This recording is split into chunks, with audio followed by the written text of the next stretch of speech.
Bismillahirrahmanirrahim. Assalamualaikum warahmatullahi wabarakatuh Ananda semua. Bagaimana kabarnya pagi hari ini? Alhamdulillah luar biasa, tetap semangat, pantang menyerah, Allahu Akbar. Ananda, kira-kira Ustazah mau kemana ya ini? Yap, betul sekali. Ustazah mau ke dalam perpustakaan. Kira-kira ada apa ya? Wah, ada serial Sirah Nabawiyah. Yuk kita baca bersama. Serial Sirah Nabawiyah masa dewasa. Ananda sudah siap menyimak? Siap, Us. Oke, kita mulai membaca. Bismillahirrahmanirrahim. Kita buka di halaman pertama. Nah, ini dia ilustrasinya. Lalu ada daftar isi dan ada bab pertama, yaitu mengenai di bawah asuhan Abdul Muthalib. Ketika Rasulullah Shallallahu Alaihi Wasallam berusia 6 tahun, ibunda tersayang wafat. Sejak saat itu beliau diasuh oleh kakeknya yang bernama Abdul Muthalib. Abdul Muthalib sangat menyayangi Rasulullah Shallallahu Alaihi Wasallam, bahkan melebihi anak-anaknya sendiri. Suatu hari, Abdul Muthalib menyuruh Rasulullah untuk mencari untanya yang hilang. Cukup lama beliau mencarinya, dan hal itu membuat Abdul Muthalib khawatir. Rasulullah Shallallahu Alaihi Wasallam pun akhirnya kembali membawa unta tersebut. Sejak kejadian tersebut, Abdul Muthalib bersumpah tidak akan lagi menyuruh Rasulullah pergi untuk keperluan apapun. Masya Allah, ini dia ilustrasinya. Lalu kita lanjutkan ke halaman berikutnya. Abdul Muthalib, kakek Rasulullah Shallallahu Alaihi Wasallam, selalu dekat dengan beliau. Ia memiliki kursi yang tidak pernah diduduki oleh siapapun. Ketika ia duduk di kursinya, anak-anaknya duduk mengelilinginya, sementara Rasulullah Shallallahu Alaihi Wasallam duduk bersamanya. Ketika Rasulullah Shallallahu Alaihi Wasallam berumur 8 tahun 2 bulan 10 hari, kakeknya meninggal dunia di kota Mekah. Sebelum meninggal, Abdul Muthalib berwasiat kepada anaknya Abu Thalib untuk mengasuh keponakannya.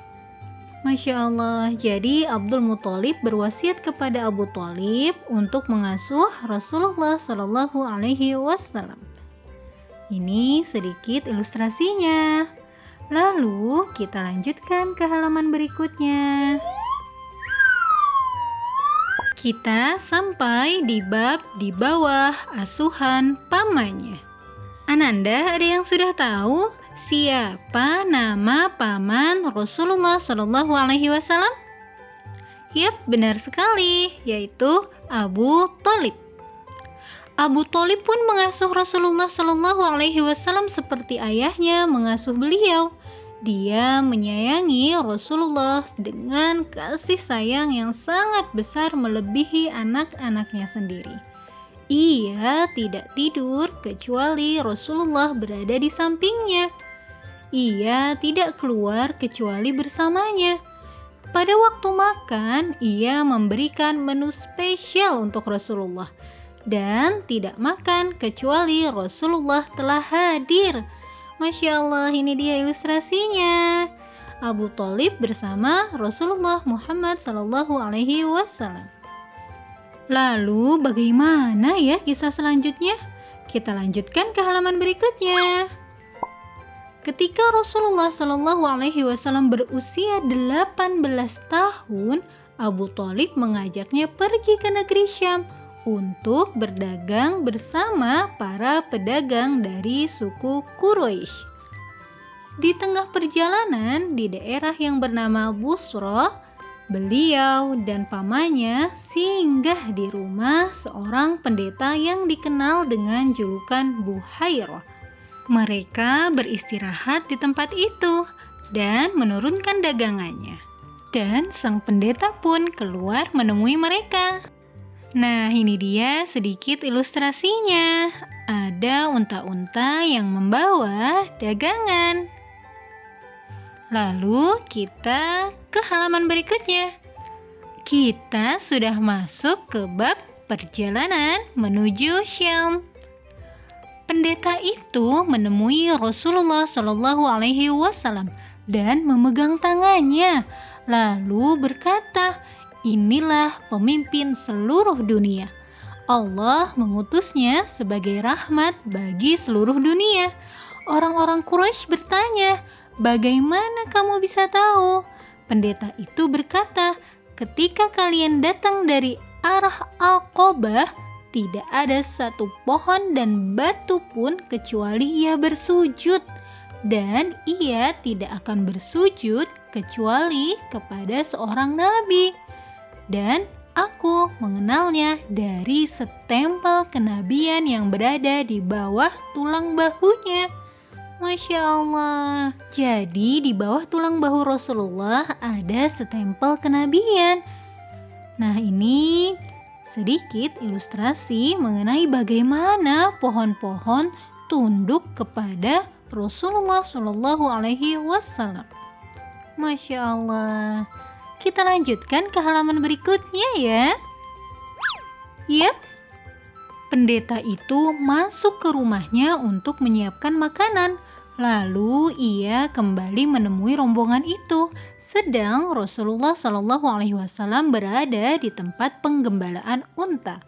Ia meminta mereka untuk memanggil Rasulullah. Rasulullah pun datang dengan awan yang memayunginya. Pendeta itu berkata, "Lihatlah, ia diikuti oleh awan di atasnya." Saat beliau tiba, rombongan itu mendahului beliau masuk di bawah awan. Rasulullah Shallallahu Alaihi Wasallam pindah tempat duduknya dan awan tersebut beralih menaungi beliau. Pendeta itu berkata, "Lihatlah, awan itu beralih menaunginya." Masya Allah, ini dia tanda kenabian Rasulullah Shallallahu Alaihi Wasallam. Salah satunya awan senantiasa menaungi kemanapun Rasulullah Shallallahu Alaihi Wasallam pergi. Selanjutnya, setelah pendeta mengetahui tanda-tanda kenabian pada diri Muhammad bin Abdullah, ia meminta kepada paman beliau Abu Thalib untuk membawanya pulang ke Makkah dan tidak melanjutkan perjalanan ke Syam, karena orang-orang Romawi akan membunuhnya jika mengetahui keberadaan Muhammad, sang Rasulullah, dengan tanda-tanda kenabiannya.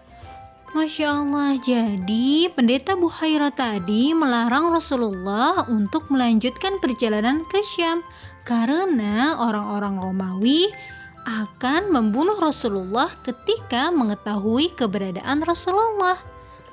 Lalu bagaimana ya kisah selanjutnya? Kita lanjutkan ke halaman berikutnya. Yap. Kita sampai ke bab Rasulullah Shallallahu Alaihi Wasallam menggembala kambing di masa kecilnya. Nah, Ananda, insya Allah bab ini akan kita lanjutkan di pekan berikutnya ya. Sampai jumpa. Semoga bermanfaat. Barakallahu fiikum.